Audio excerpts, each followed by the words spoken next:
ఈ చిన్న చిన్న గోర్లు కూడా ఆ విగ్రహం పైన అయితే దించడం జరిగింది. ఈ రాయిలో అయితే కొన్ని పార్ట్స్ లో ఐరన్ కూడా యూజ్ చేయడం జరిగిందంట. విష్ణు భగవంతుడి విగ్రహం కూడా ఉంది, మీరైతే చూడొచ్చు. ఇదైతే 10th సెంచరీ అనమాట. ఇది ఒక కాయిన్ లాగా ఉంటుంది. ఈ సైడ్ ఇలా 2 లింగాలు అలానే ఒక నంది విగ్రహం అయితే ఉంటుంది. ఇదైతే భూమి లోపట అయితే ఉంటుంది. సో ఇదైతే ఇప్పుడుది కాదు, 8th సెంచరీ అన్నమాట. ఎంత పురాతనమైన విగ్రహమో మీరే అర్థం చేసుకోండి. చూస్తున్నారు కదా, ఇదైతే వీరభద్ర స్వామి దేవాలయం అన్నమాట. ఆ గంటలు చూడండి, అంత చిన్న గంటలు కూడా ఆ రాయి పైన చెక్కడం అనేది చాలా అద్భుతమైన విషయం. మీరు కనుక అయోధ్యలో చూస్తే సేమ్ ఇదే విగ్రహం. ఇప్పటికీ ఇక్కడ గుర్రపు బండ్లు యూజ్ చేయడం చూడొచ్చు. ఇప్పుడైతే గుడి అయితే ధ్వంసమైందని చెప్పాలి. ఈ విగ్రహాలన్నీ మన రామాయణం, మహాభారతం, భగవద్గీత. లింగం పైన మీరు చిన్న చిన్న లింగాలు కూడా చూడొచ్చు. అన్ని గణం లింగాలు ఒకే లింగం పైన ఎందుకు చెక్కారు అంటే, ఈ గుడి మొత్తంలో ఈ విగ్రహాలు ఇన్ని గణం ఎందుకున్నాయంటే ఇది మొత్తం ఒక మ్యూజియం లాంటిది. గెస్ వీడియోలో ముందుకెళ్లే ముందు మీ అందరికి ఒకటి చెప్పాలనుకుంటున్నాను. అదేంటంటే ఇది ఒక ఫ్యాక్ట్స్ వీడియో టైపే. ఎందుకంటే ఫ్యాక్ట్స్ ఛానల్లో వ్లాగ్ ఎందుకు అప్లోడ్ చేస్తున్నారు అని కొంతమంది కమెంట్ చేస్తారు. కాబట్టి ఇది ఒక వ్లాగ్ కాదు, ఇది కూడా ఒక ఫ్యాక్ట్ వీడియో టైపే. ఎందుకంటే మన ఛానల్లో టెంపుల్స్కి సంబంధించింది అలానే ఇప్పుడు ప్రజెంట్ సిచ్యువేషన్ ఎలా ఉందో దానికి సంబంధించిన వీడియోస్ అయితే అప్లోడ్ చేస్తాం కదా. సో ఈ వీడియో కూడా ఒక టెంపుల్కి సంబంధించిన వీడియో. కాబట్టి ఈ వీడియోలో ఏంటంటే నేను స్వయంగా ఆ టెంపుల్కి వెళ్ళి ఆ టెంపుల్ని విజిట్ చేసి మరి ఇక్కడ లైవ్లో మీ అందరికీ అయితే ఈ టెంపుల్ గురించి అయితే చెప్పడం జరిగింది. కాబట్టి ఇది కూడా ఒక ఫ్యాక్ట్ వీడియో టైపే. ఈ టెంపుల్ గురించి అయితే కంప్లీట్ గా చెప్పడం జరిగింది. ఈ టెంపుల్ పేరు సోమేశ్వరం టెంపుల్ అండ్ దీని హిస్టరీ కూడా ముంగడ వీడియోలో అయితే చెప్పడం జరిగింది. సో వీడియోని అయితే స్కిప్ చేయకుండా చూడండి. హాయ్ ఫ్రెండ్స్, ఇవాళ మనం సోమేశ్వరం టెంపుల్ కి వెళ్తున్నాం. ఈ దేవాలయం హైదరాబాద్ నుండి దాదాపుగా 80 కిలోమీటర్ల దూరంలో కొలన్పాక అనే గ్రామంలో ఉంటుంది. అలానే కొలన్పాక అనే గ్రామాన్ని కొల్లిపాక, కొల్లిహాక, కొటియపాక, కుల్పక్జీ అండ్ కొలన్పాక్ అనే వేరు పేర్లతో పిలుస్తారు. ఈ దేవాలయంలో శివుడైతే స్వయంగా వెలిసారనమాట. అలానే ఇక్కడ కొన్ని ప్రతిష్ఠించిన లింగాలు కూడా ఉన్నాయి. ఇంకా అవన్నీ శివలింగాలు కలిపితే 1 కోటి లింగాలు ఉంటాయని ఇక్కడ ఉన్న వాళ్ళు చెప్తున్నారు. హైదరాబాద్ నుండి ప్రయాణించిన తర్వాత మనం ఫైనల్లీ ఈ కొలన్పాక సోమేశ్వరం టెంపుల్ కి అయితే రీచ్ అయ్యాం. మీరైతే ఎంట్రన్స్ ఎలా ఉందో చూడొచ్చు. ఇప్పటికీ ఇక్కడ గుర్రపు బండ్లు యూజ్ చేయడం చూడొచ్చు. ఈ దేవాలయంలో ఉన్న గొప్ప విషయం ఏంటి అంటే కొన్ని తవ్వకాల్లో దొరికిన విగ్రహాలు అవి కూడా ఇప్పటివి కావు. కొన్ని వందల సంవత్సరాల నాటి విగ్రహాలని ఇక్కడ ఒక మ్యూజియం మాదిరిగా దాచడం జరిగింది. ఈ దేవాలయంలో మీరు ఎక్కడ చూసినా కూడా మీకు విగ్రహాలే కనబడతాయి. మనం ఇక్కడ ఎంటర్ అవ్వగానే మనకైతే ఒక వరండా లాగా అయితే ఉంటుంది. ఇంకా ఆ వరండా మొత్తం బార్డర్ లాగా అన్ని తవ్వకాల్లో దొరికిన విగ్రహాలనైతే ప్రతిష్ఠించారు. ఇంకా ఒక్కొక్క విగ్రహం గురించి మీకైతే చెప్తాను, వినండి. మీకు ఎంట్రన్స్ దగ్గరే లెఫ్ట్ సైడ్ ఇలా 2 లింగాలు అలానే ఒక నంది విగ్రహం అయితే ఉంటుంది. ఇదైతే భూమి లోపట అయితే ఉంటుంది. సో ఈ లింగం అలానే నంది విగ్రహం అయితే మనకి ఎంట్రన్స్ లో లెఫ్ట్ సైడే ఉంటాయి. అలానే మీరు టెంపుల్ లోకి ప్రవేశించగానే మీకు ఎదురుగానే మహావీర్ విగ్రహం అయితే ఉంటుంది. ఆ విగ్రహం ఎప్పుడుది అని తెలీదు, కానీ ఆ విగ్రహం అయితే ఈనాటిది కాదు. మనకి ఎంట్రన్స్ కి ఎడమ వైపున లోపల అయితే ఇలాంటి ఒక విగ్రహం అయితే ఉంటుంది. ఈ రాయి పైన అయితే ఒక మహిళ బాణం పట్టుకొని అలానే ఒక చేతిలో కత్తి పట్టుకున్నట్టు అయితే ఉంటుంది. అలానే ఇక్కడ కింద పెట్టిన విగ్రహాలన్నీ కొంచెం అయితే ధ్వంసం అయ్యాయనే చెప్పాలి. ఏవైతే విగ్రహాలు మంచిగా లేవో అవైతే కింద పెట్టారు. అలానే ఏవైతే కొంచెం మంచిగా ఉన్నాయో వాటినైతే మ్యూజియం లాగా అయితే స్టోర్ చేశారు. అలానే ఈ ఎంట్రన్స్ లో పాము పుట్ట కూడా ఉంది. అలానే నాగదేవత యొక్క ఒక విగ్రహం కూడా ఉంది. మీరు ఇక్కడ ఈ విగ్రహాన్ని గమనించండి. ఈ విగ్రహానికి 2 వైపులా అయితే ఒక 2 చిత్రాలనైతే చిత్రీకరించడం జరిగింది. ఇది ఒక కాయిన్ లాగా ఉంటుంది. ఎందుకంటే ఒక కాయిన్ పైన 2 వైపులు ఎలా అయితే చిత్రాలు ఉంటాయో అలానే ఈ రాయి పైన కూడా 2 వైపుల చిత్రాలు ఉంటాయి. ఇప్పుడు ఇది చూస్తున్నారు కదా, ఇది కోష్ట పంజరం అంట. అలానే ఈ విగ్రహం పైన డీటెయిల్స్ అయితే చూడండి. ఆ గంటలు చూడండి, అంత చిన్న గంటలు కూడా ఆ రాయి పైన చెక్కడం అనేది చాలా అద్భుతమైన విషయం. ఇది కేవలం మన పూర్వీకులు చేయగలుగుతారు. ఎందుకంటే ఒకప్పుడు ఎలాంటి ఇన్స్ట్రుమెంట్ ఉండేది కాదు, అయినా కూడా ఇంత చిన్న డీటెయిలింగ్ చేశారు అంటే మన పూర్వీకుల గురించి అర్థం చేసుకోండి. ఇప్పుడు చూపెడుతున్న విగ్రహం ఒక అమ్మవారిది కావచ్చు. ఎందుకంటే ఇక్కడ ఆ విగ్రహం పేరైతే పెట్టలేదు. ఎవరికైనా తెలిసి ఉంటే కమెంట్ చేయండి. అలానే ఈ విగ్రహం పైన కూడా డీటెయిలింగ్ చూడండి. ఈ చిన్న గోర్లు కూడా ఆ విగ్రహం పైన అయితే దించడం జరిగింది. అలానే ఈ రాయిలో అయితే కొన్ని పార్ట్స్ లో ఐరన్ కూడా యూజ్ చేయడం జరిగిందంట. అండ్ ఈ విగ్రహంలో గొప్ప విషయం ఏంటి అంటే అలాంటి ఐరన్ ని ఇంకా రాయిని ఎలా అతికించారు అనేదే పెద్ద ప్రశ్న. నిజంగా పూర్వీకులు చాలా అంటే చాలా గొప్పవారు. అలానే ఇక్కడ అమ్మవారి జ్యువెలరీలో ఇంత ఇంత చిన్న హోల్స్ కూడా ఒక రాయిలో పెట్టారు అంటే మీరే అర్థం చేసుకోండి ఎంత టాలెంటెడో. నేను ఈ వీడియోలో అయితే కేవలం ఏవైతే ఇంపార్టెంట్ విగ్రహాలు ఉంటాయో వాటి గురించే చెప్తున్నాను. అండ్ ఇక్కడ విగ్రహాలు ఏంటి అంటే 2-3 సేమ్ కూడా ఉన్నాయి. అండ్ మీరు గమనిస్తే ఇవన్నీ కూడా ఇప్పటి విగ్రహాలు కావు, 13th సెంచరీ 14th సెంచరీ నాటి విగ్రహాలు. అండ్ మీరు ఇప్పుడు కనుక చూస్తే ఇది నటరాజ స్వామి యొక్క విగ్రహం నాట్యం చేస్తున్నట్టు అయితే ఆ రాయి పైన అయితే చిత్రీకరించడం జరిగింది. అండ్ అందులో కూడా డీటెయిలింగ్ అనేది చూడొచ్చు మీరు. ఇక ఆ తర్వాత పక్కనే అయితే నాగదేవత కూడా ఉందన్నమాట. ఆ రాయి పైన కూడా నాగదేవత యొక్క చిత్రాన్ని అయితే మంచిగా చిత్రీకరించారు. ఈ విగ్రహం అయితే కొంచెం డ్యామేజ్ అయిందని చెప్పాలి. ఇక పక్కనే అయితే ఒక సింహం యొక్క విగ్రహం కూడా ఉందన్నమాట. ఈ సింహం విగ్రహం కూడా కొంచెం అయితే డ్యామేజ్ అయిందని చెప్పాలి. ఇంకా ఆ సింహం పక్కన ఒక ఎలిఫెంట్ రైడర్ అనే పేరుతో ఒక విగ్రహం అయితే ఉంది. ఈ విగ్రహం అయితే ఇప్పటిది కాదు, 12th సెంచరీ అంటే దాదాపుగా 800 క్రితం విగ్రహం అన్నమాట. అండ్ ఈ విగ్రహం పైన ఎవరైతే రైడ్ చేసేవారు ఉంటారో అతనైతే లేడనమాట, అంటే ఆ విగ్రహం అయితే ఇరిగిపోయింది. ఇక ఆ తర్వాత పక్కనే అయితే వెరగల్ అనే ఒక విగ్రహం అయితే ఉంది. మనకైతే దాని గురించి ఎక్కువ అర్థం కాలేదు. సో పక్కనున్న వేరే విగ్రహం కాడికి అయితే వెళ్ళాం. ఇక్కడ అయితే సప్తమంత్రికాస్ అనే ఒక విగ్రహం అయితే ఉంది. నాకు తెలిసి ఇది ఒక సప్త ఋషులు అని అంటారు కదా, సో వాళ్ళే కావచ్చు నాకు తెలిసి అయితే. అండ్ ఈ విగ్రహం కూడా చాలా అంటే చాలా పురాతనమైంది అనమాట. ఆ టెక్స్చర్ చూస్తేనే మీకు అర్థమైపోతుంది. ఇక పక్కన అయితే నార్మల్ గా వేరే వేరే దేవతల విగ్రహాలు అలానే కొంతమంది దేవుళ్ళ విగ్రహాలు అయితే ఉన్నాయి. సో ఆ విగ్రహాల గురించి అయితే అంతా చెప్తలేను. అండ్ వేరగల్ అనే ఒక విగ్రహం అయితే చాలా సార్లు రిపీట్ అయింది. అసలు దాని గురించి అయితే నాకు అంతగానం తెలీదు, సో తెలియకపోతే చెప్పొద్దు కాబట్టి నేనైతే దాని గురించి అయితే చెప్తలేను. అండ్ సప్తమత్రికాస్ అనే విగ్రహం అయితే ఒక 2-3 విగ్రహాలు అయితే ఈ గుడిలోనే ఉన్నాయి. అది కూడా చాలా భారీ రాయి పైన అయితే చిత్రీకరించారు అని చెప్పాలి. అండ్ ఇక్కడ పక్కనే త్రిమూర్తులకు సంబంధించిన ఒక రాయి పైన అయితే చిత్రీకరించబడిన ఒక విగ్రహం అయితే ఉంది. ఇదైతే ఇప్పుడుది కాదు, 8th సెంచరీ అన్నమాట. ఎంత పురాతనమైన విగ్రహమో మీరే అర్థం చేసుకోండి. అండ్ ఇప్పటికీ కూడా ఆ విగ్రహం పైన కొంచెం డ్యామేజ్ అయితే అయ్యింది, కానీ ఎక్కువ డ్యామేజ్ అయితే అస్సలు అవ్వలేదు. మనకి అర్థమయ్యే విధంగా అయితే ఆ విగ్రహం అయితే ఉంది. ఇంకోటి మీకు ఫస్ట్ లోనే ఒక కోష్ట పంజరం అనే విగ్రహం అయితే చూపెట్టాను కదా, ఇక్కడ కూడా ఇంకో కోష్ట పంజరం అని ఇంకో విగ్రహం అయితే ఉంది. ఈ విగ్రహం పైన ఏంటి అంటే శివపార్వతుల విగ్రహం అయితే ఉంది. అండ్ కింద అయితే నందీశ్వరుడు అయితే ఉన్నారు. కోష్ట పంజరం పైన అయితే డీటెయిలింగ్ చూడండి, అబ్బబ్బబ్బబ్బా చాలా అద్భుతమైన డీటెయిలింగ్. ఎందుకంటే వేరే విగ్రహాల పైన అయితే ఇంత డీటెయిలింగ్ అయితే అస్సలు లేదు. ఆ విగ్రహం మొత్తం పైన చూడండి చిన్న చిన్న డిజైన్స్ తో అలానే చిన్న చిన్న విగ్రహాలు కూడా ఒక రాయి పైన చిత్రీకరించడం అనేది చాలా పెద్ద విషయం అనే చెప్పాలి. అండ్ ఇక్కడ కూడా ఈ విగ్రహం కొంచెం డ్యామేజ్ అయ్యింది, కానీ మరీ ఎక్కువ డ్యామేజ్ అవ్వలేదు, కొంచెం అయితే డ్యామేజ్ అయ్యింది. ఆ చిన్న చిన్న విగ్రహాలు అయితే చూడండి చాలా చూడడానికి అయితే చాలా అద్భుతంగా ఉన్నాయని చెప్పాలి.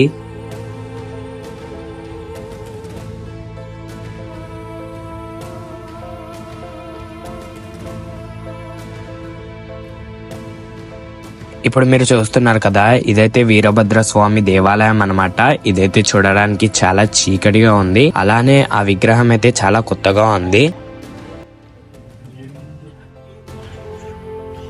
ఇవన్నీ విగ్రహాలు అయితే ఏవైతే సెట్ కాలేవో అండ్ ఏవైతే డ్యామేజ్ అయిపోయినాయో అవన్నీ ఇక్కడైతే పెట్టడం జరిగింది. ఎన్నో విగ్రహాలు. ఇది ఒక మ్యూజియం లాంటిది. సో చాలా పెద్ద మ్యూజియం, మన హిస్టరీకి సంబంధించింది. రామాయణం, మహాభారతం, భగవద్గీత ఇవన్నిటికి సంబంధించింది మొత్తం అన్నమాట.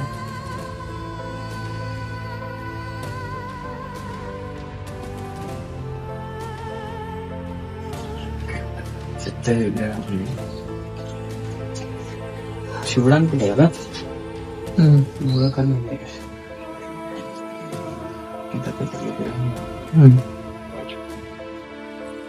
ప్రతి శివలింగం కూడా ఉంది. సో నేనైతే అంత లోపలికి వెళ్ళి పెడతలేను, ఎందుకంటే మన హిస్టరీయే మరీ ఎక్స్ప్లోర్ చేయాలి అని మరీ గర్భగుడి వరకు వెళ్ళొద్దు. ఎవరైనా సరే వచ్చి దర్శిస్తే మంచిది. నార్మల్గా ఇది మ్యూజియం అయితే చూపెడుతున్నా.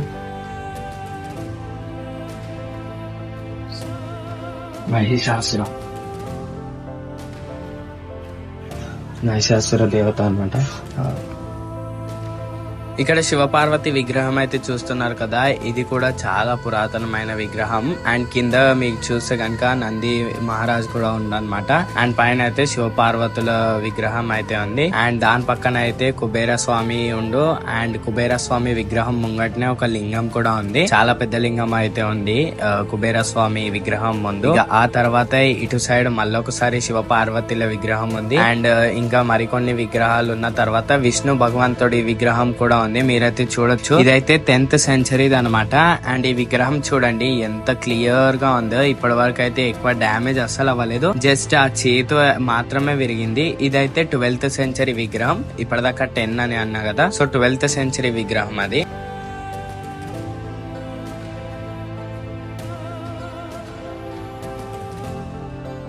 చాలా ఇంపార్టెంట్ విగ్రహం అన్నమాట. అండ్ మీరు కనుక అయోధ్యలో చూస్తే సేమ్ ఇదే విగ్రహం, మీరు గమనించలేదు.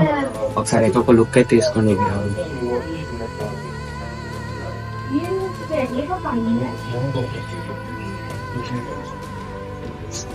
కోదండరాముడు అన్నమాట. సో ఈ విగ్రహం ఎందుకు ఇంత స్పెషల్ అంటే సేమ్ ఇదే పొజిషన్ లో ఇదే ఆకారంలో అయోధ్యలో అయితే నిర్మాణించారు. అండ్ ఇది ఇప్పుడు కాదు, అయోధ్య అంటే రీసెంట్ గా నిర్మాణించారు, ఎప్పటి నుంచో ఉంది అయోధ్య కూడా, కానీ బిల్డ్ చేసింది మాత్రం రీసెంట్ గా. కానీ ఈ విగ్రహం మాత్రం 16th century, అంటే ఎప్పుడుదో 400 years బ్యాక్. అండ్ చూస్తే ఈ విగ్రహం ఎక్కువ డ్యామేజ్ అవ్వలేదు. ఇలా ఇప్పుడుది అని ఎట్లా తెలుస్తుంది అంటే కార్బన్ డేటింగ్ అని ఒక ప్రాసెస్ ఉంటది. సో ఆ ప్రాసెస్ చేస్తే మనకి ఎప్పుడుది అని తెలుస్తుంది.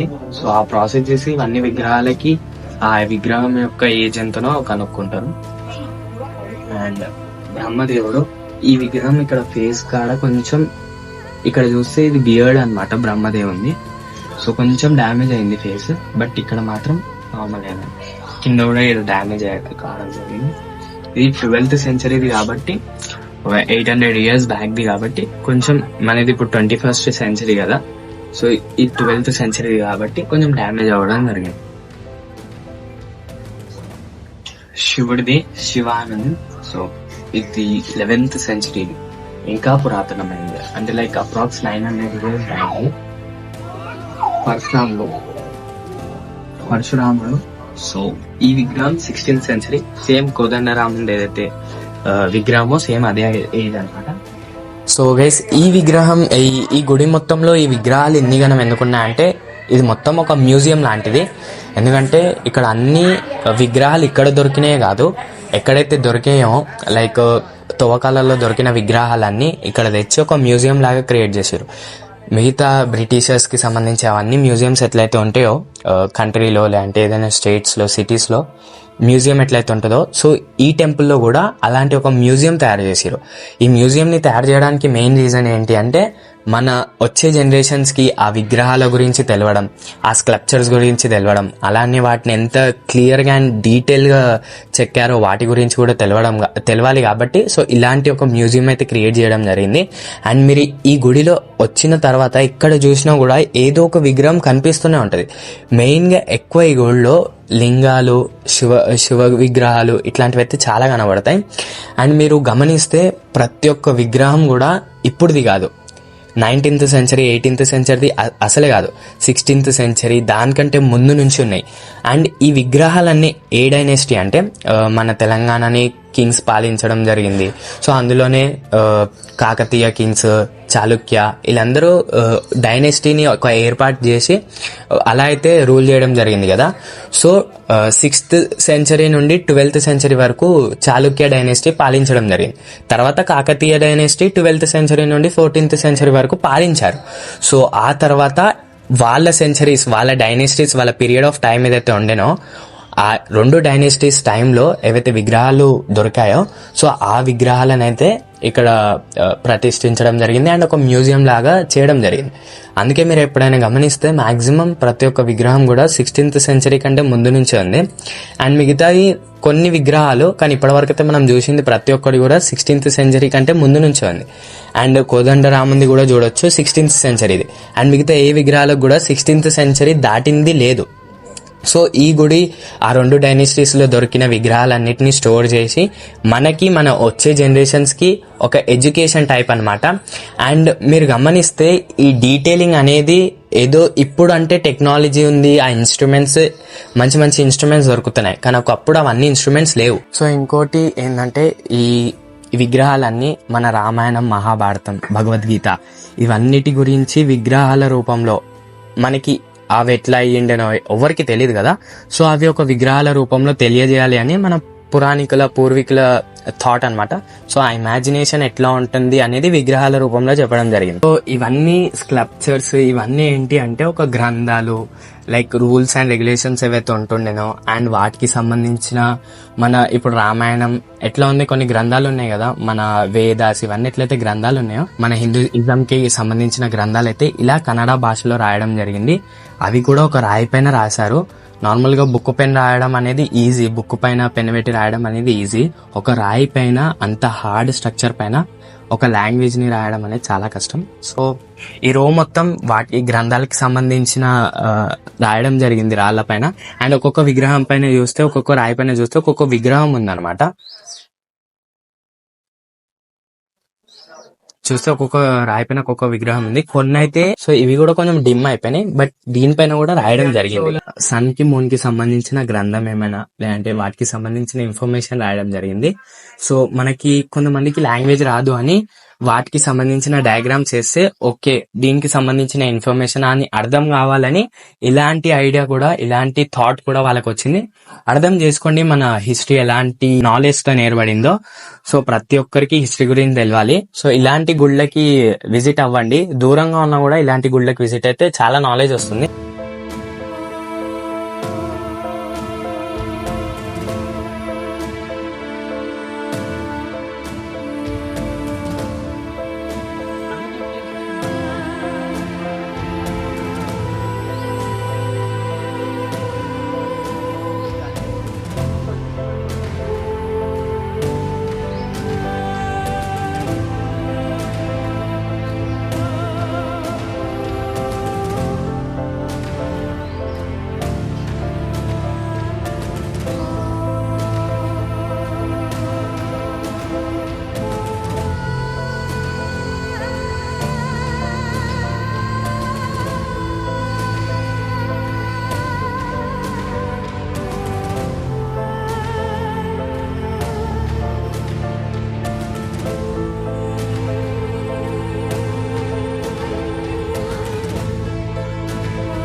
సో ఇదంతా మొత్తం ఒక భాగం అన్నమాట. ఇప్పుడు చూపెట్టింది మొత్తం ముందు భాగం అన్నమాట. ఇప్పుడైతే మెయిన్ టెంపుల్ లోకి అయితే ఎంటర్ అవుతున్నాం. ఇదే అన్నమాట మెయిన్ టెంపుల్ యొక్క దారి. జస్ట్ మీరు స్ట్రైట్ గా వెళ్తే చాలు మీకైతే ఒక శివలింగం అయితే ఉంటుంది. ఆ శివలింగం అయితే ఎవరు ప్రతిష్ఠించలేదు, అదైతే స్వయంగా వెలిసింది. మీరైతే ఇక్కడ గోడలు కూడా చూడొచ్చు, పెద్ద పెద్ద భారీ భారీ రాళ్లతోనైతే యూజ్ చేయడం జరిగింది. అండ్ ఇదే అన్నమాట మెయిన్ గుడి. సో ఇందులోకి అయితే నేను కెమెరా తీసుకొని వెళ్ళట్లేదు, ఎందుకంటే మన టెంపుల్ గురించి మనం అట్లా ఎక్స్పోజ్ చేయొద్దు. అండ్ దాని తర్వాత అయితే ఇది కూడా ఒక one of the main temple అన్నమాట. ఇది అయితే ఒక ప్రతిష్ఠించిన లింగం. అండ్ ముంగండే నంది మహారాజ్ కూడా చూడొచ్చు ఎంత భారీగా ఉందో. అండ్ ఈ లింగం యొక్క ప్రత్యేకత ఏంటంటే ఈ లింగం పైన మీరు చిన్న చిన్న లింగాలు కూడా చూడొచ్చు. అన్ని గణం లింగాలు ఒకే లింగం పైన ఎందుకు చెక్కారు అంటే ఇక్కడ వాళ్ళు ఏం చెప్తున్నారు అంటే ఈ కొలన్పాకలో 1,000 లింగాలు ప్రతిష్ఠిద్దాం అనుకున్నారు, అందులో అయితే 1000 లింగాలు చివరికి తక్కువ పడ్డాయంట. సో టైం కూడా తక్కువ ఉంది కాబట్టి ఆ 1000 లింగాలని ఒకే లింగం పైన అయితే శిల్పీకరించడం జరిగింది. అందుకే ఆ లింగం పైన అయితే 1000 లింగాలను అయితే చెక్కారనమాట. సో అందుకే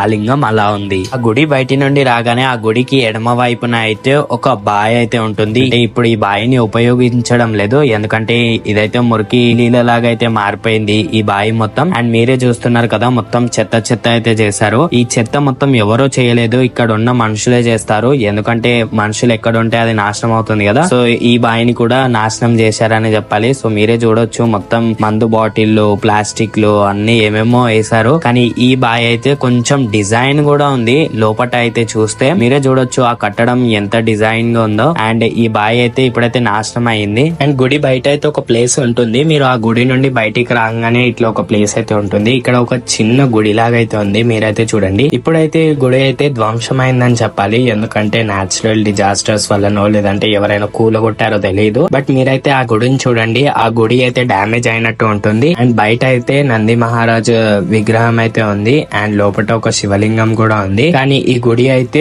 చాలా చిన్నగా ఉంది. ఒకటే రూమ్ లాగా ఉంది. అండ్ ఆ గుడి కూడా చాలా అంటే చాలా డ్యామేజ్ అయిపోయింది. మీరే చూడొచ్చు ఎలా డ్యామేజ్ అయ్యింది అని. ఇది వర్షాల వల్ల డ్యామేజ్ అయిందా లేదా దేని వల్ల డ్యామేజ్ అయిందా తెలీదు. బట్ డ్యామేజ్ అయితే అయ్యింది. సో గైస్ వీడియో మొత్తం చూసారు కదా. సో వీడియో నచ్చితే తప్పకుండా ఒక్క లైక్ చేయండి. అండ్ ఇలాంటి మరిన్ని వీడియోస్ కోసం మన ఛానల్ ని సబ్స్క్రైబ్ చేసి ఉంచండి. మీ సపోర్ట్ మాకు ఎంతో అవసరం కాబట్టి ఒక్క లైక్ చేయడం అయితే మర్చిపోకండి.